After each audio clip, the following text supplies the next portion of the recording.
Em nome do Pai, do Filho e do Espírito Santo. Louvado seja nosso Senhor Jesus Cristo, para sempre seja louvado. Amém. Nessa aparição de nosso Senhor Jesus Cristo aqui, ao anoitecer, no primeiro dia da semana, domingo, estavam os discípulos meio que com medo, ainda um pouco chateados do que tinha acontecido com a morte de nosso Senhor, mas estão meio ali com medo dos judeus, vai que os judeus resolvem matá-los também. Então por isso estão com as portas trancadas. E é bonito quando nosso Senhor diz, a paz esteja convosco.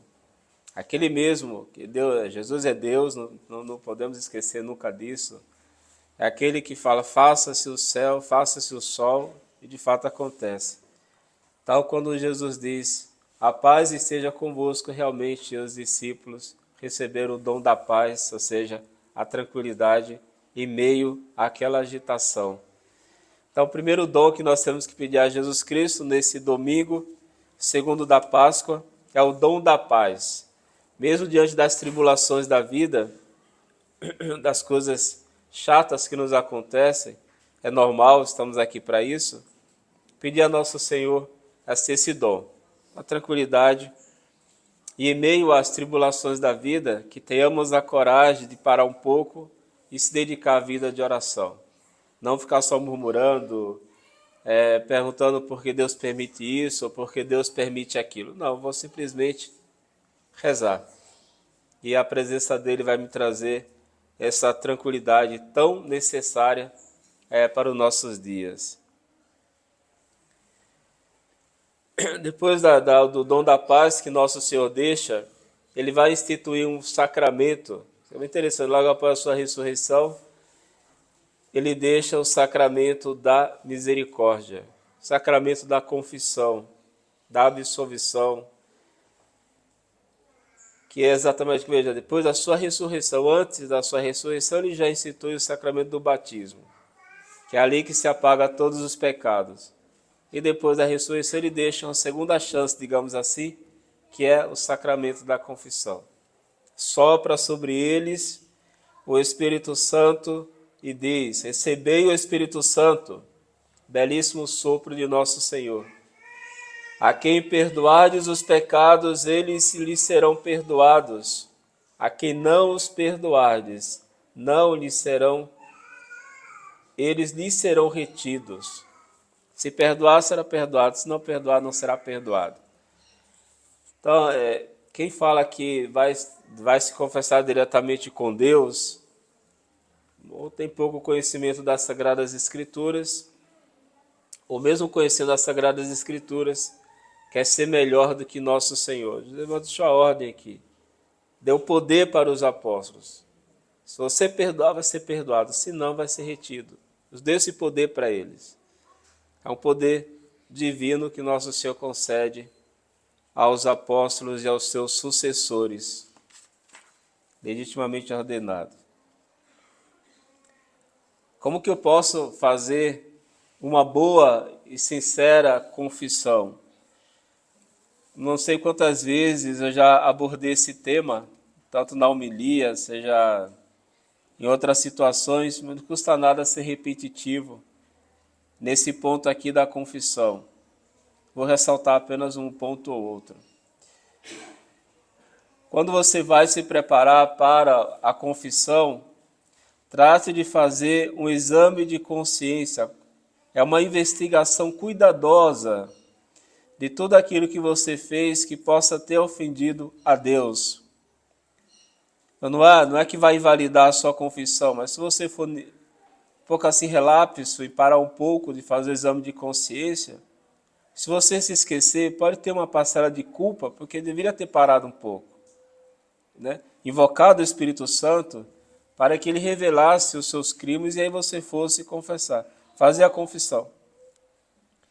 Então ali a gente vai ter que analisar os 10 mandamentos da lei de Deus, os mandamentos da igreja, os 7 pecados capitais e um detalhe importante, os meus deveres de Estado.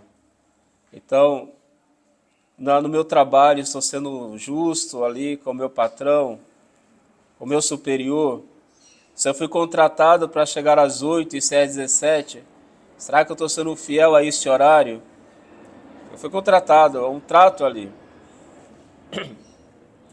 Ou estou usando um pouco de malandragem para não cumprir com o meu horário? Então tem que ver o meu dever de Estado também. Na qualidade de pai, como que eu estou educando os meus filhos? Estou rezando com eles? Estou ensinando catecismo para os meus filhos? Ou estou só jogando para a catequese, para a catequista se virar? Tem que se questionar isso aqui também. Como pai, como mãe, tem que fazer esses questionamentos sim. E o meu estado de vida, eu como padre, como que eu estou sendo um sacerdote? Estou rezando meu breviário? Estou rezando pela paróquia? Estou me sacrificando? Estou sendo fiel aos votos que eu fiz no dia da minha ordenação? Tente fazer o exame de consciência, esses questionamentos. E quando você chegar na confissão, se é um padre que não te conhece, a primeira coisa que você deve falar: padre, dai-me a sua bênção porque eu pequei, sou casado. Ou sou solteiro. Se é um adolescente, já se pressupõe. Sou padre. Então tem que falar o seu estado de vida, porque dependendo do pecado, existe uma gravidade muito maior. Uma coisa é um rapazinho de 12 anos falar uma mentira, outra coisa é um padre falar uma mentira. A gravidade é muito maior. Uma coisa é um solteiro ter uma relação íntima fora do matrimônio. Outra coisa é um casado ter uma relação íntima fora do casamento. Então, existem as gravidades que tem que falar na confissão. Então, já padre, dá-me sua bênção, sou solteiro, sou casado, sou padre, sou seminarista, tem que falar o seu estado de vida. Porque aí o padre vai nortear o conselho e a penitência em cima daquilo que você falou para ele. Vai fazer o exame de consciência, já marca lá quantas vezes fez aquele ato. Padre, eu menti quantas vezes? 15 vezes, 100 vezes, 1000 vezes, 10.000 vezes? Tem que falar ali. Mas eu não lembro quantas vezes. Aí você joga muitas vezes, porque já sabe que a coisa está muito feia, que você nem lembra mais quantas vezes pecou. Fala, muitas vezes fiz isso ou fiz aquilo. Não lembra, né? Paciência. Então, é necessário falar isso aqui, uma vez que seja, mas tem que falar.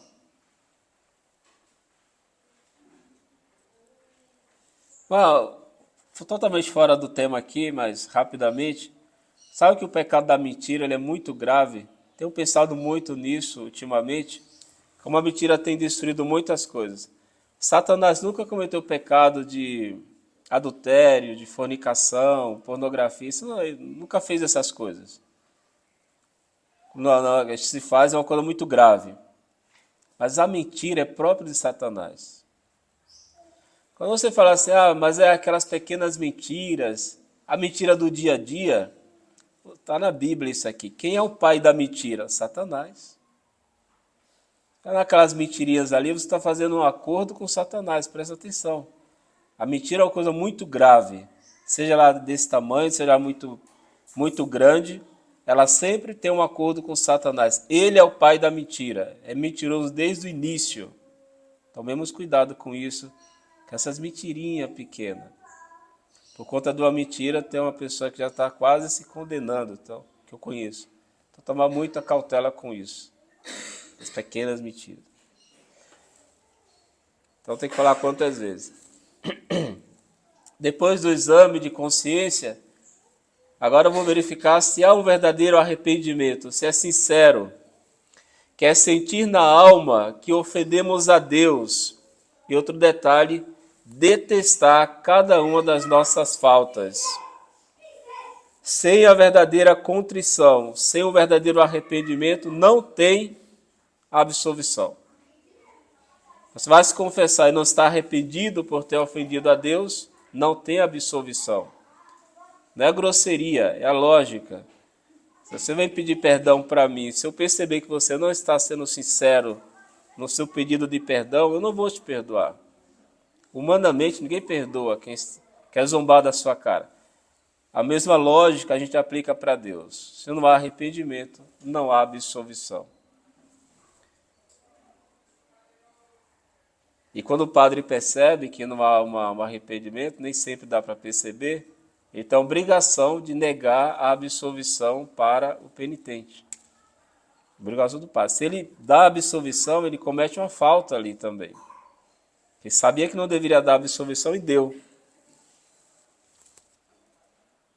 Então, fazer exame de consciência, estou de fato arrependido por ter ofendido a Deus. Isso é um detalhe importante que passa muito assim.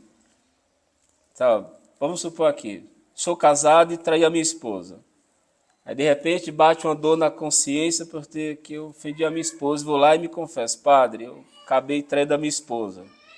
Estou com remorso. Tá, perfeito. Mas você está se confessando porque ofendeu a sua esposa ou porque ofendeu a Deus? Não, porque ofendi a minha esposa. Então vá para casa e se reconcilie com ela. Não tem absolvição. Não, estou arrependido porque ofendi a minha esposa, mas muito mais por ter ofendido a Deus. Aí eu te dou absolvição. Então eu peço perdão por ter ofendido a Deus, meu Senhor.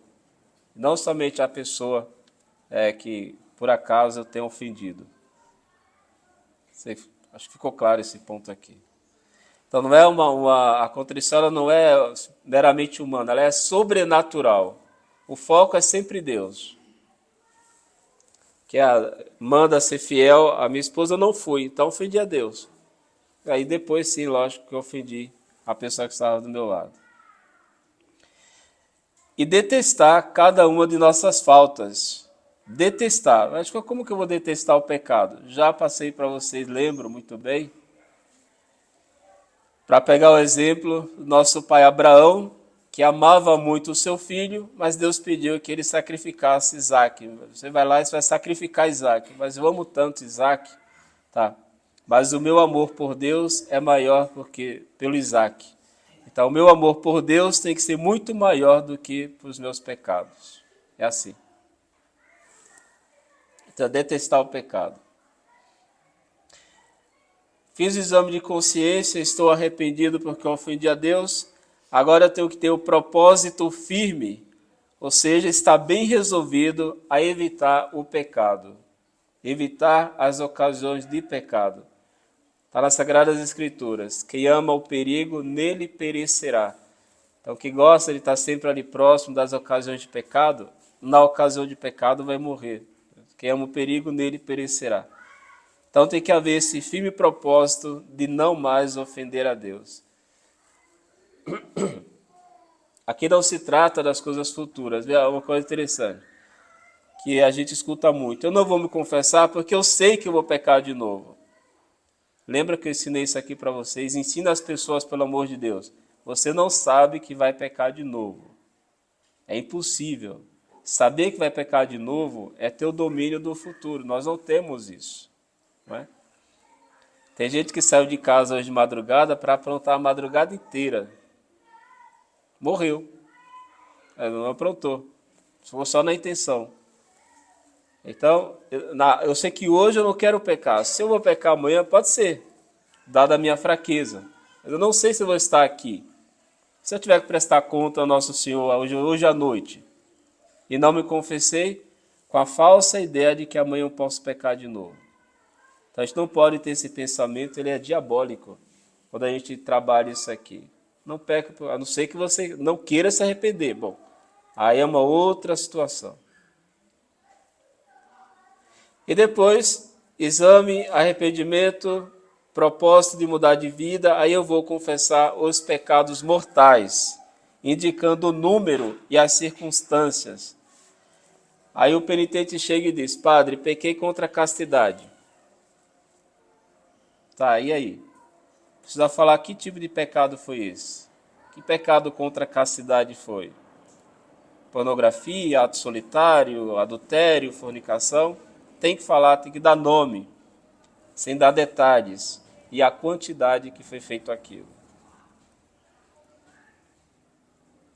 Padre, eu menti. Mentiu para quem? Se foi para os seus pais é grave. Se foi para o seu amigo é menos grave. Então precisa falar a circunstância daquela mentira. Eu menti na confissão, é muito mais grave. É necessário verbalizar isso aqui. Depois que eu falei todos os pecados mortais, e posso falar também os pecados veniais, aí eu vou cumprir a penitência que o padre me colocou. A penitência é muito importante, porque ela tem a virtude da obediência. Aí um livro que eu estava vendo agora pela manhã, ele explicava uma coisa muito interessante. Então, se o penitente resolver, por sua própria conta, o padre mandou rezar 3 Ave-Marias. Eu não vou rezar 3 Ave-Marias, não. Eu vou rezar o rosário de joelhos o dia inteiro. Acaba um, vou seguir o outro. O pecado é muito grave, o padre só deu 3 Ave-Marias.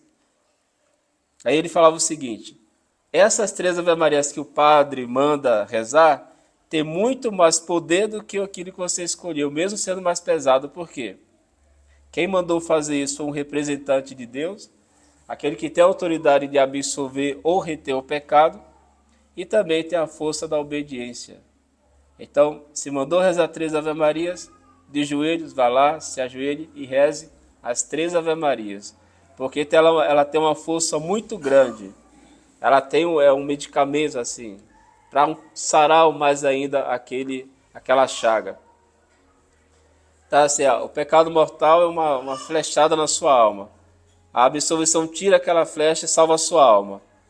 A penitência é como se fosse um medicamento para aliviar aquela ferida. Mas tem que fazer o que o padre manda e não o que você quiser. Agora depois, você por conta pode fazer outras coisas. É assim que a gente faz uma boa confissão com a graça de Deus. Estou acabando já. Falta 4 linhas.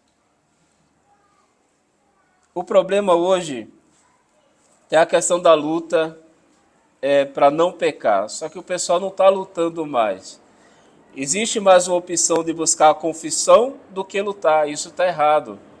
Então esse domingo da misericórdia vale muito a pena dizer: Cristo é misericordioso? Não tenhamos dúvida. Ele de fato é misericordioso. Só que ele quer ver a nossa luta. Eu estou lutando para não pecar? Esse é um questionamento muito bom. Não, eu não estou lutando. Eu passo, peco, no final do mês eu me confesso.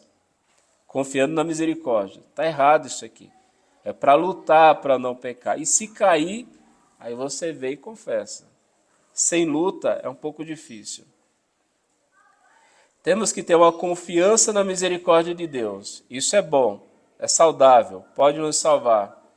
Mas eu não posso ter uma confiança laxa, arrogante e preguiçosa na misericórdia de Deus. A confiança laxa é isso. E no final das contas, Deus vai perdoar. Toma cuidado. Aquela frase lá de Santo Agostinho: cuidado, Cristo que passa e não volta. Hoje pode ser o último dia que eu tenho a chance de me confessar. Não sei. Essa confiança absurda, relaxada, arrogante e preguiçosa tem levado muita gente para o inferno. Eu confio na misericórdia de Deus, mas eu sei que eu tenho que lutar para não mais pecar. Que Deus nos ajude, que Nossa Senhora das Dores rogue a Deus por nós. Amém. Salve Maria.